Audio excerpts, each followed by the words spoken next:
Welcome to the WRAL Daily Download. I'm Elizabeth Holmes. College move-in season is here, and for many families, so is sticker shock. The average cost of getting a student ready for college has climbed to a record high, with everything from laptops to dorm essentials stretching budgets further than ever. But are parents paying more than they actually have to? Today, we are joined by 5 on Your Side's Keely Arthur, who went shopping herself to uncover the biggest money-saving opportunities. She found simple strategies and hidden student discounts that can save hundreds of dollars on some of the biggest college expenses. Here's our conversation.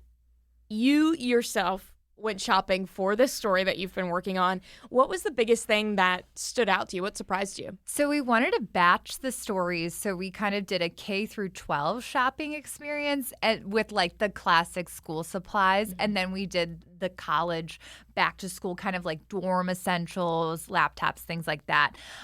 One thing that, I've done the K through 12 shopping for probably like 5 years now. We do this story every year.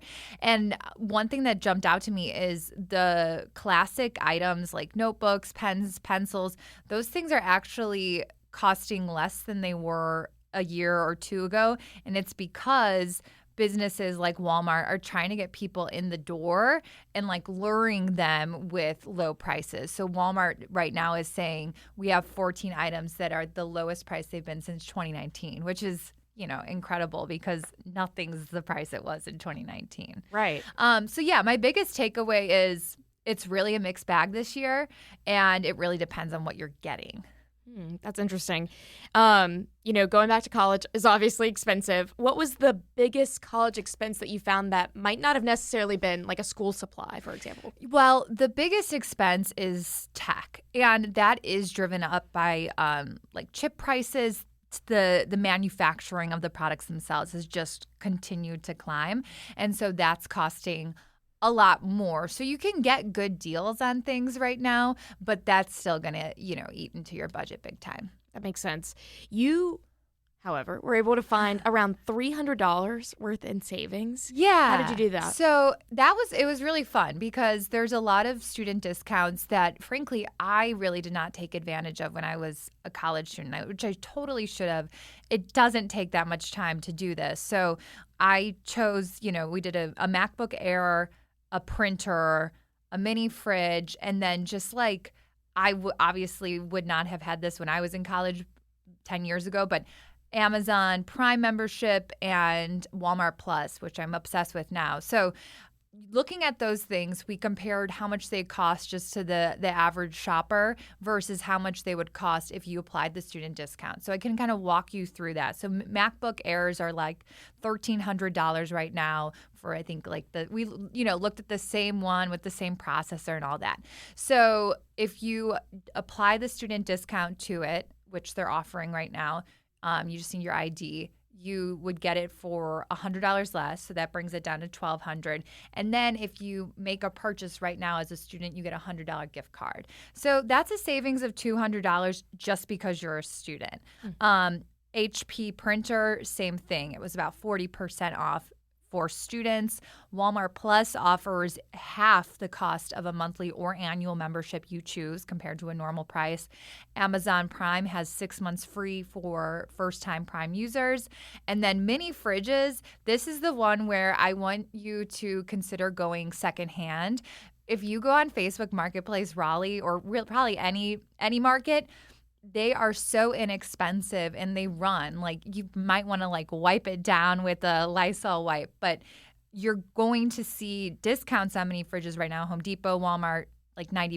If you go on Facebook Marketplace, you can get the same thing used for $50, $20 even. And I think that's totally worth it. So that's how we kind of compared the cost of how much it would cost. I think it was around $1,600, and then we got it to around $1,300. Wow. And I think of my mini fridge. That thing's still kicking. Yeah, it's like 10, as you mentioned, like 10 years old. Yes, it's not like a computer where you really want maybe like the latest thing or something a little newer. A mini fridge is always going to be a mini fridge. Yeah, exactly. What is the biggest mistake that parents and students make when they are shopping? So one thing that's interesting is really familiarize yourself as a college student with what you would be offered in the dorm already. I know NC State, for example, I was speaking with students on that campus. They said they are provided mini fridges and they're provided printers. I don't know if that's true from like dorm room to dorm room, but get an understanding of what's available to you already for free or included in the price of tuition. And then obviously do not buy those things. And then I think, really educate yourself on the discounts that are available. There are so many right now. Yeah. What are some of the ones that you think are maybe like the best kept secrets? What do you think that students should really be tapping into? There's like DoorDash discounts. There's discounts for every big box retailer right now. There's a lot of discounts for clothing. Clothing is interesting because clothing is costing more. And I feel like my biggest expense always was clothing. But you just Google student discounts. You can get free food delivered to your dorm. You can, and these are all promos, one-time uses. But people are trying, businesses are trying to get these college students in the door, get them hooked with, the allure of a free meal. Mm-hmm.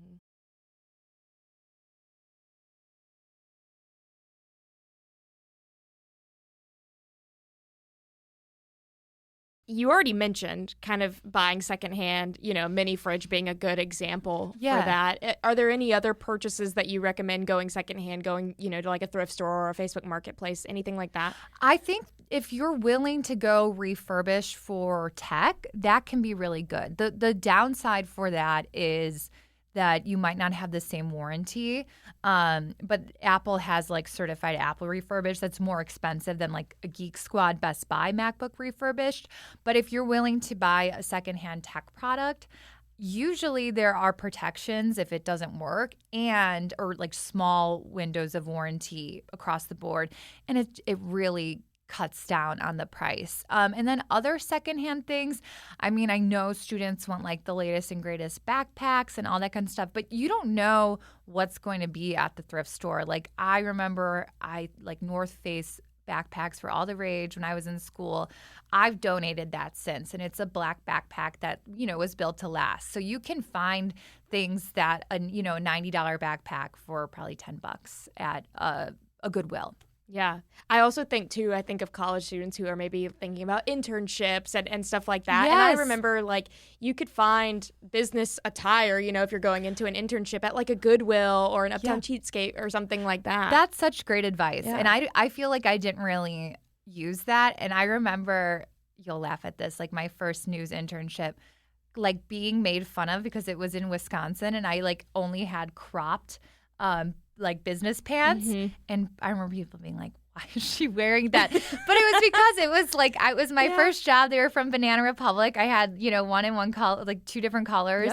Yep. But yeah, I should have taken more advantage of that stuff. I really feel like I became a consumer reporter because I wasn't thinking this way before taking this job. Right, exactly. It's so fascinating. If I could do that again, I'd be go to Goodwill for your blazers. Yeah, and you will find Ralph Lauren, you'll find J. Crew, you'll find quality blazers because I know that you and I have probably since donated those things, just because we have to wear so many clothes for our job. Exactly.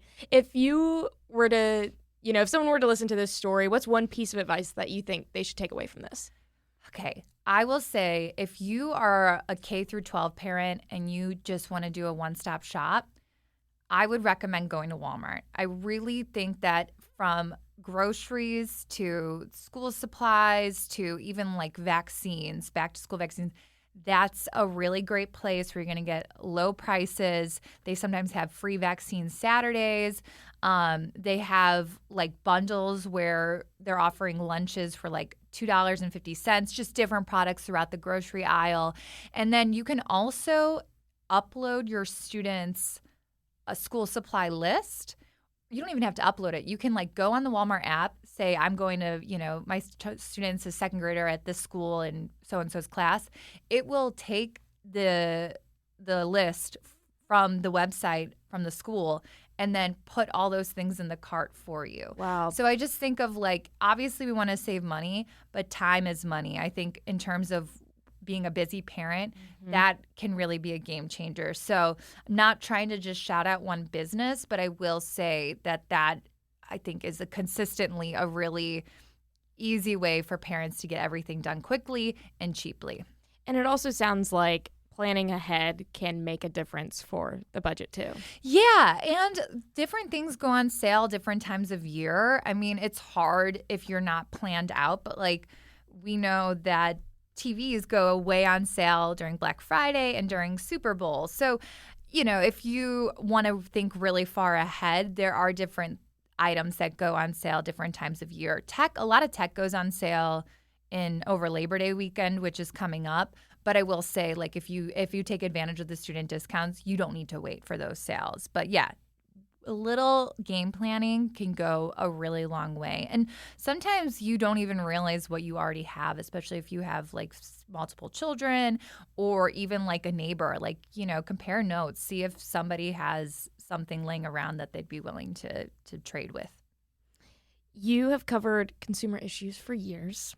Where do you think that families leave the most money on the table when it comes to making, these major purchases, especially for like college students?